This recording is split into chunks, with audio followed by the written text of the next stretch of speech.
Goeiemôre.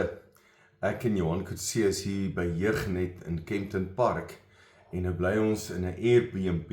Nou soos môre vroeg op, ons moet dan die seminaar toe en ons het gister verdwaal hier in die stad, simpel GPS, verdwaal ons verkeerde plek. Ek weet nie wat hulle storie nie, maar ons kry dit reg. So ons is môre 'n bietjie vroeër op, drink koffie en dan gaan ons die kant toe. Maar weet jy wat sê 1 Korintiërs 6? Dan sê hy, weet julle nie dat julle liggame 'n tempel van die Heilige Gees is nie? 2 Korintiërs 6, dan skryf Paulus, en besef julle nie dat God kom woon onder ons en hy woon en hy wandel in ons. Nou in die Ou Testament, as jy in die tempel ingaan, die priesters, dan het hulle skoene uitgetrek, want dit is heilige grond.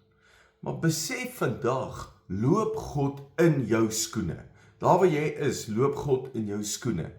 En ek wil jou aanmoedig om vandag net so 'n bietjie anders te dink oor jou lewe, te weet maar God wandel saam met jou. Hy woon onder jou, hy woon in jou, hy woon by jou.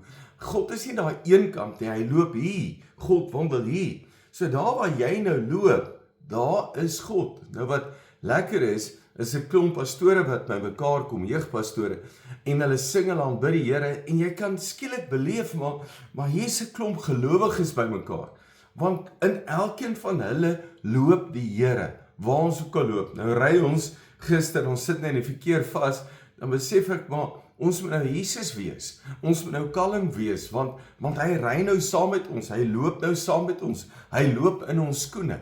Mag jy vandag ook besef, dat God loop in jou skoene.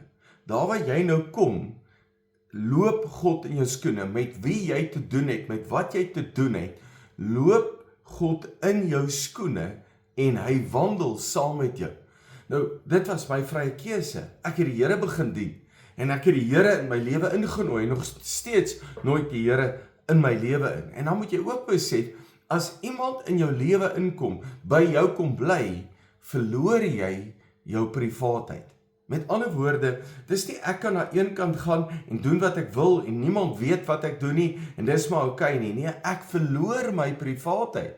Jy verloor jou privaatheid omdat God by jou woon. Nou, hy wil by jou woon. Hy wil saam met jou wandel.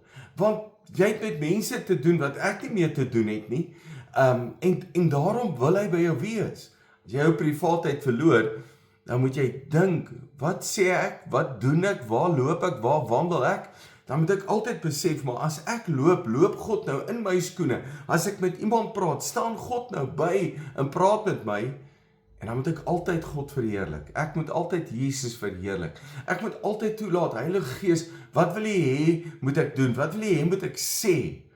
Want U werk hier binne in my. U werk binne in my. En ek wil sê dankie. Dankie dat jy toelaat dat God in jou kan werk, deur jou kan werk, en jy kan bewus wees van dit wat God wil doen. En jy gaan sien, as jy toelaat dat God saam met jou wandel, gaan dit dalk baie beter gaan in jou lewe, wanneer jy net toelaat en sê, Here, kom loop hier saam met my. Dankie dat jy luister, jy's 'n great blessing.